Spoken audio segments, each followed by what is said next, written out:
ইরানের supreme leader Ali Khamenei এখন এমন এক নাম যেটা শুনলে শুধু মধ্যপ্রাচ্য না, পুরো পৃথিবীর বড় বড় দেশের নেতাদের গলা শুকিয়ে যায়।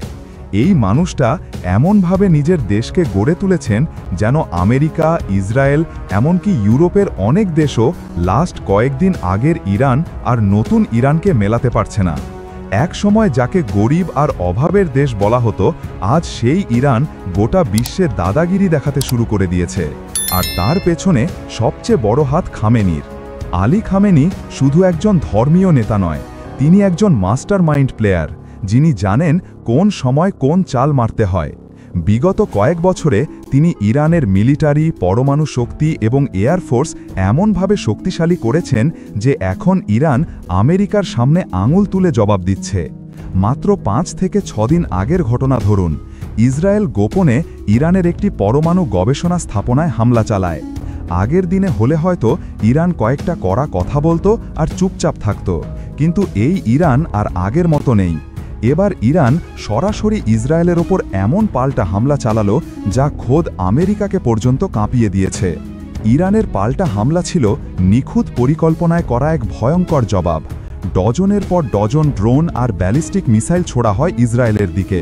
সেগুলো ইসরায়েলের প্রতিরক্ষা ব্যবস্থা আয়রন ডোমকে তছনছ করে দিয়েছে। ইসরায়েলের তেল আবিব শহরকে দেখলেই তা বোঝা যায়। তবে এটা ছিল এক ধরনের ওয়ার্নিং শট, যার মাধ্যমে ইরান বুঝিয়ে দিয়েছে যে আমরা আর চুপচাপ থাকব না। ইরানের শক্তির মূল অস্ত্র এখন পরমাণু। আমেরিকা, ইউরোপ বারবার চিৎকার করে বলেছে ইরান যেন পরমাণু অস্ত্র তৈরি না করে, কিন্তু খামেনি এই ব্যাপারে বারবারই বলে এসেছেন আমরা শান্তির জন্য পরমাণু শক্তি চাই, কিন্তু সবাই জানে ভেতরে ভেতরে চলছে ভয়ঙ্কর প্রস্তুতি। বর্তমানে ইরানের কাছে এমন কিছু ইউরেনিয়াম মজুদ আছে যেগুলোর এনরিচমেন্ট লেভেল 60% কাছাকাছি, যেখানে পরমাণু বোমা বানানোর জন্য প্রয়োজন 90%। এটাই আমেরিকা ও ইসরায়েলের সবচেয়ে বড় টেনশন, কারণ এখন ইরান চাইলে খুব অল্প সময়ে পারমাণবিক বোমা বানিয়ে ফেলতে পারে। এবং এই পুরো প্রক্রিয়াটা খামেনির নির্দেশে এমন গোপন ও নিরাপদভাবে করা হয়েছে যে বাইরের কোনো দেশ কোনো নিষেধাজ্ঞা দিয়ে থামাতে পারছে না। আমেরিকার মূল ভয় 3টা জায়গায়: ইরানের পারমাণবিক বোমা তৈরি করে ফেলার ক্ষমতা, ইরানের সাপোর্টে থাকা মধ্যপ্রাচ্যের ভয়ঙ্কর কিছু এলিট ফোর্স যেমন হুথি, হিজবুল্লাহ, আর 3 নাম্বার হল রাশিয়া, চীন, উত্তর কোরিয়ার সঙ্গে ইরানের গভীর সম্পর্ক। আর সবচেয়ে বড় ভয়, খামেনি এখন অনেক বৃদ্ধ হলেও তার নেতৃত্ব এখন তরুণদের মতো চৌকস। তার এক একটা ভাষণ ইরানের জনতাকে এমনভাবে উস্কে দেয় যেটা শুধু দেশে না, বাইরের যুদ্ধক্ষেত্রেও প্রচুর প্রভাব ফেলে। আলী খামেনি বুঝে গেছেন একা যুদ্ধ করে লাভ নেই, তাই তিনি কৌশলে এমন বন্ধু জুটিয়েছেন যাদের সঙ্গে থাকলে কেউ সাহস করে কিছু বলতে পারবে না। চীন ও ইরান এখন একে অপরের অর্থনৈতিক ভাই। উত্তর কোরিয়া এমনিতেই পরমাণু শক্তির জন্য আলোচিত, গোপনে একে অপরকে প্রযুক্তি ও সহায়তা দেয় অনেক আগে থেকেই।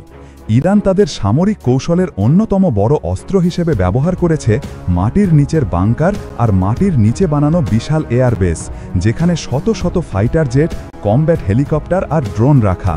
আর বাংকারে রাখা আছে শাহেদ ড্রোন, ফাত্তেহে সিরিজের মিসাইল, সুপারসনিক মিসাইল আর পারমাণবিক অস্ত্রের মতো ভয়ঙ্কর সব অস্ত্র।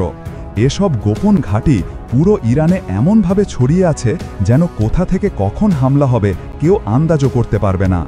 বিশ্ব রাজনীতিতে এখন অনেক কিছুই দ্রুত পাল্টে যাচ্ছে, কিন্তু ইরানের জায়গায় এখন যে অবস্থানে আছে সেখান থেকে ওদেরকে সহজে সরানো যাবে না।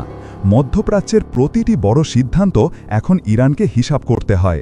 সৌদি আরব পর্যন্ত ইরানের সঙ্গে কথা বলছে সম্পর্ক মেরামতের জন্য। খামেনির ইরান এখন শুধু একটা দেশ না, এটা একটা শক্তিশালী বার্তা। তোমরা যতই বড় হও, আমরা দাঁড়িয়ে আছি বুক চিতিয়ে। যে ইরান একসময় আমেরিকার নিষেধাজ্ঞায় হাঁসফাঁস করত, আজ সেই ইরান আমেরিকাকেই চ্যালেঞ্জ দিচ্ছে।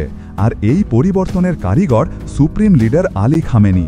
তিনি এখন এমন এক বস যিনি নিজের চালেই খেলাটা দেখাচ্ছেন। কেউ চুপচাপ দেখছে, কেউ কাঁপছে, আর কেউ বন্ধুত্ব চাইছে। এইভাবেই দুনিয়ার সবচেয়ে চাপে থাকা দেশ এখন হয়ে উঠেছে সবচেয়ে ভয়ঙ্কর প্লেয়ার।